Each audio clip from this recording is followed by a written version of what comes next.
All right, man, we back. Goodfellas Sports TV. Let's check in with another NFL video. So check out our NFL Talk playlist for more videos like this. And basically, Dak Prescott brother has some words for the Cowboy organization, probably in particular, Jerry Jones. All right. We also going to talk about Chris Jones and Derrick Henry getting a payday. So let's get into it. Share the videos. Appreciate the love, support. So we can start off with Dak, and we end off with the positive. Dak didn't reach a deal, okay? Dak didn't get his money. He didn't reach a deal. He will get, $31.5 million this year on a franchise tag. And it seems that they're going the Andy Dalton route with Dak. He's just going to be on a one-year deal. Now, somebody that waited, to get their contract done and really cashed in was Joe Flacco because he won a Super Bowl. He got overpaid. Now, we all remember what Jerry did to Quincy Carter, back in the day. And I just don't think Jerry believes in black people being in position of power. He never had any black, person in the office, front office that was, in a prominent position. Don't believe in black coaches. And I don't think he believes in black quarterbacks neither. They wanted Connor Cook, not Dak Prescott. But Prescott was next up on their board. And to Dak's credit, people saying he asked for a lot of money, and I'll get to that point in a minute. And Dak's credit, he played basically on a discount, a huge discount, damn near 5-finger discount, being drafted, in the third or fourth round, whatever it was. And he won his money. And not only did he play on a discount, he conceded his blackness to the Dallas community, and wherever the hell he from, he didn't sit there and support Kaepernick. Jerry said stand, he stand. Jerry said kneel for Donald Trump, he kneeled.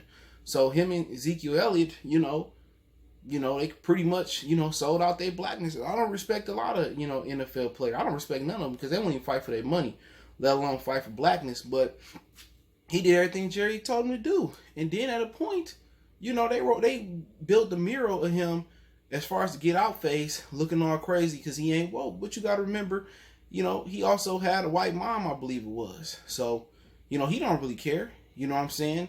So he sold his blackness out. You know what I'm saying? Let Jerry butt break him. Stood up. Didn't help Colin Kaepernick. Took a discount for a few seasons. And now when it's time to cash in, Jerry saying no. He had no problem paying Tony Romo. And with inflation of contracts, Tony Romo contracts will probably be right up there with Dak is asking for. But the thing about it is nobody knows what Dak is asking for. Everything that's being leaked out about the contract, y'all falling for the 22 fake. It's being leaked out by Jerry and the Dallas Cowboys. Dak ain't said one word, not to my knowledge.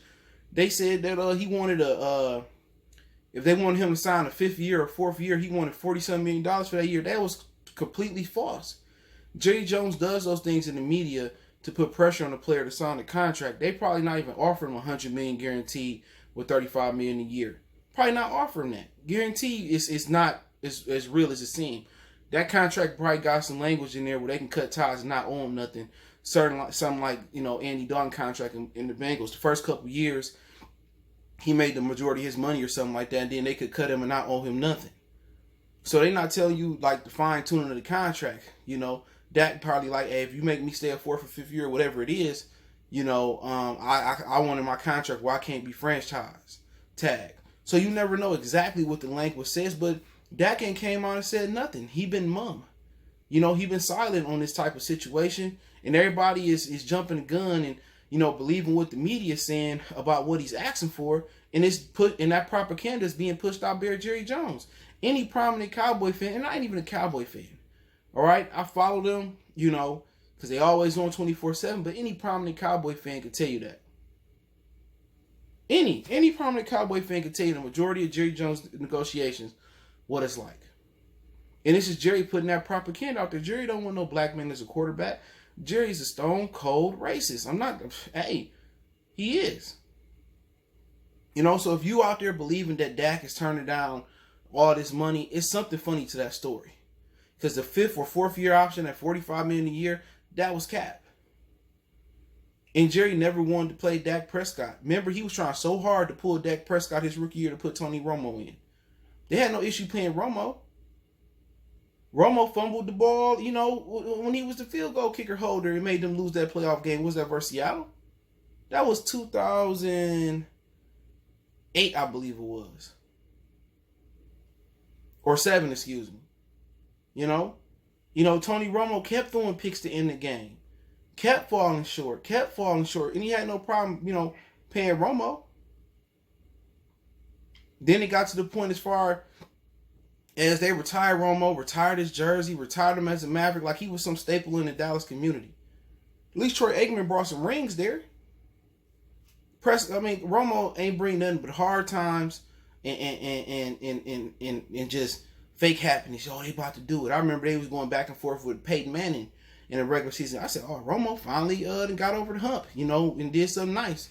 When Peyton was with Denver, then he threw that pick, and it was all she wrote. But Dak brother came out and said basically that it's a reason why I've never been a Cowboy fan as my childhood, and probably won't be rooting for the Cowboys for quite some time. I'm gonna put the post exactly on the screen, and it don't surprise me that his other brother passed away, so rest in power to Dak other brother, and his other brother spoke out and basically said,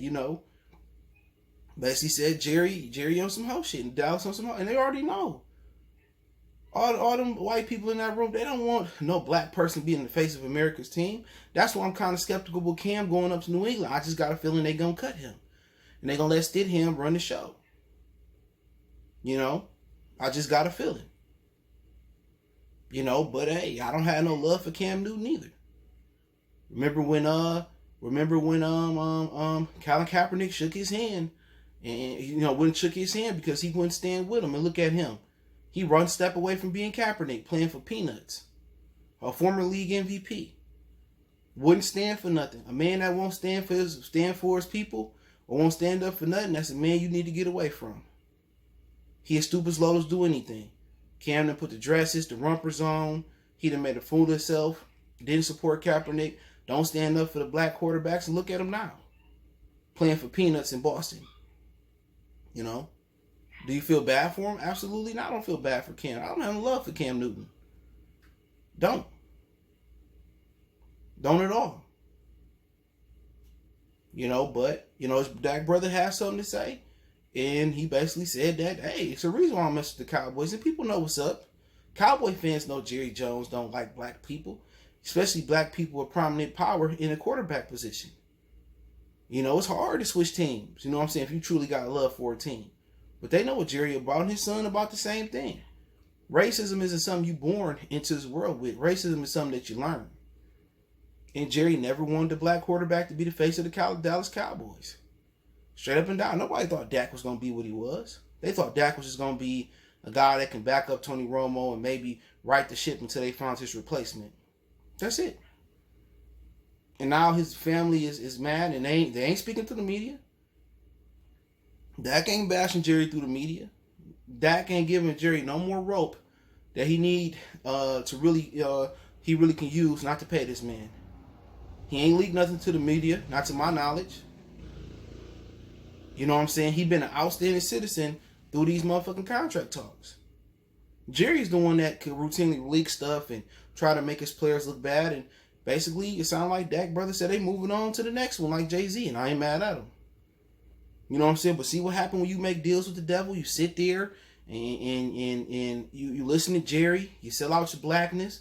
You do everything he say do. You play for a discount. At the end of the day, when it's time to when the job is done, it's time to get paid. Oh man, hey man, you did a nice job redoing my porch. We agreed on $1,500. I only got $800. Then that's when things get greasy. That's when people come up missing. You know what I'm saying? But let's go to the quarterbacks that didn't have to beg for their money. Matt Ryan never had to beg for his money. He ain't shit. Matthew Stafford ain't won shit. He like 6-50 versus teams above 500. But check out my Detroit channel, Mercy Sports Talk, and more talk about that right here on YouTube. That's Mercy Sports Talk. Jared Goff, he garbage.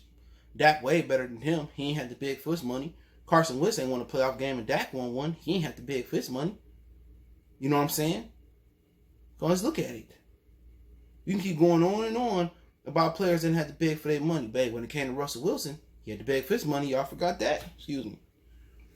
Russell Wilson gave them a deadline. And it still talks they might move Russell Wilson somewhere like Chicago in the near future because they don't want to pay him. And that's unfortunate. They don't want to play the black quarterback, but the black quarterback dominates the top 5 positions. The top 5 in their position. Patrick Mahomes, Russell Wilson, you know what I'm saying? Deshaun Watson, Lamar Jackson. You want to throw Aaron Rodgers somewhere in there? Okay, I'm not mad. But the majority of the top 5 is black quarterbacks. Mahomes, he broke the bank, but we know Mahomes don't identify with being black. I don't care what he says. But hey, for Dak, that is what it is, man. Hopefully, he figure out when he get his money, he find happiness somewhere else. But this look like a Kirk Cousins situation for Dak. But on a good note, Chris Jones got his money. I think he signed a 4-year, $85 million contract extension. He said he wasn't playing on the franchise tag. He would have sat out. They paid Mahomes. They got the Mahomes deal done, a record deal of $400-something million. And Chris Jones, he a day before the franchise tender deadline or whatever it is to sign your extension before you have to pay on the franchise tag, he made a deal. I think he's one of the best defensive tackles in the league. He good in the 3-4, he good in the 4-3. He get pressure up the middle in the pocket, and he hasn't disappointed. I enjoy, as a former football player, watching him play in the trenches. I'm happy Chris Jones got his money. He can push the pocket, he can penetrate, he can stop the run. He worth every penny of that money. In the middle of that Steve Spagnuolo defense, he get the job done. So I was happy to see him get paid because he's an integral part to what Kansas City do. And I'm just looking at New England. They ain't got no money at all until they settled those grievances when Antonio Brown and Aaron Hernandez family were his estate. And I'm like, damn, Kansas City just keeps spending money and money and money. Pretty sure Kelsey got paid. Hill just got his money. My homeboy just got his money. Chris Jones just got his money. Frank Clark just got his money. You know what I'm saying? And then they had, the Honey Badger come over there on a little deal as well, too. So I don't know how Kansas City stacking up that roster the way it is, but also they was trying to get Sammy Watkins to take a pay cut. Not sure if he will or has or get cut pretty soon, but hey, like I said before, I don't know how Kansas City doing it, but they're making New England like some damn fools on how they capologists is managing that cap and how they retaining some of their stars and getting more. So hey, that is what it is. But hey, Derrick Henry got his money. What was it? 4 years, $50 million extension, $25 million guaranteed. I don't think that was as much as Christian McCaffrey. Damn sure wasn't 4 years and $105 million that Ryan Tannehill got. But hey, football the only sport that I know of that your money is capped by your position. No matter if you better than the quarterback, if the quarterback's significantly worse than you, he gonna make more money than you. And it is a unique sport. The quarterback is the most important position in sports. I think it's the hardest position to master, y'all, because we can debate about hitting the baseball or whatever y'all want to say, but it's hard. Hitting the baseball is just you and the pitcher. You know what I'm saying? And you want to say the catcher, just y'all three. Playing football, you got to know what the O-line doing. Playing quarterback, you got to know what the O-line doing. You got to know the blocking assignments. You got to know the audibles. You got to know the route audibles. You got to know each route the receiver going on.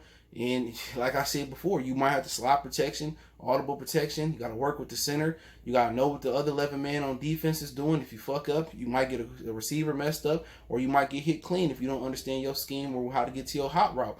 So quarterback position is very complex, so I understand that. But without Derrick Henry, Ryan Tannehill can't do what he did. But you know what? I kind of agree with the pay discrepancy between quarterbacks and other positions because it's just that much complex. It's a hard position to master. It's a hard position to play. And I know from experience, just seeing some of the quarterbacks I play with, it's hard. You can't be no stupid quarterback. If you is, you better be athletic. But eventually, the wheels on the bus don't go round and round. You got to sit from the pocket and you got to deliver. And that's something that Lamar Jackson going to have to figure out. But, hey, Derrick Henry, he got something. But like I said before, man, and I put this message out here to all the parents that don't have a clue. I would not have my kid pursue a professional career in football. And if he was good in football, I would tell him to go to school and use that education to get something that's going further on his career. Because National Football League, it doesn't have a good second option. Either you in it or you're not. Canadian football, arena football, ain't none of those really good second options. And the running back position is one of the worst positions you can play because you've been getting hit your whole life. And by the time you get 30, you lucky if you get to a second contract, as a running back. And Derrick Henry taking a lot of punishment in any position that need to save their money and probably learn how to reinvest their money. It's the running back position because there ain't no longevity there. At some point your hit count is up. I mean, everybody can't be the future Hall of Famer, the inconvenient true Frank Gore. But hey, I'm happy that Henry got something done. He took what he can get. I think he was worth way more than Tannehill, but I understand the system worked. But hey, all the parents out there, pick up the bat and don't look back, like Deion say. Go play baseball. Calvin Johnson said the same thing. A lot of people believe the same thing. Go play baseball. Try basketball, but hey, don't limit yourself to that because there's only so many slots in that. You can go overseas and be a king of China like Stephon Marbury, but hey, put your kids in golf, tennis, soccer, all that. Don't limit them to football. Football is never really a happy ending physically. You know what I'm saying? Unless your kid can play quarterback, and that's it. But hey, Derrick Henry got paid. I'm happy for him. Big, what they call him? I don't know. I just call him King Henry, bro. But we'll see, man. Hopefully, go on, have a really good career. Still want enough money. 4 years, $50 million? Depending, $25 million guaranteed. I mean, to a lot of people, that's a lot of money. But compared to what these quarterbacks is getting, and he basically took a team on his shoulder. Tannehill made a few passes, but that's about it. But hey, let me know what you guys think about Dak. Shout out to Chris Jones. Hey, baby, respect your game. You one of the best interior linemen out there. Nobody talk about you would deserve every dollar. Hopefully Dak get his money. Shout out to King Henry, for doing this thing in the Tennessee Titans, man. So, and getting paid. But hey, let me know what you guys think about this NFL video in the comment section. If you don't like nothing, hit the thumbs down button. You hit me up on Twitter, Facebook, Instagram, Facebook group. All my links in the description. DM me, let me know what I need to improve about the experience. Other than that, share the video. It's the best way to donate. The Cash App, PayPal in the description. Y'all know what it is. One time for the one time. It's your boy CJ Goodfellow. We gone.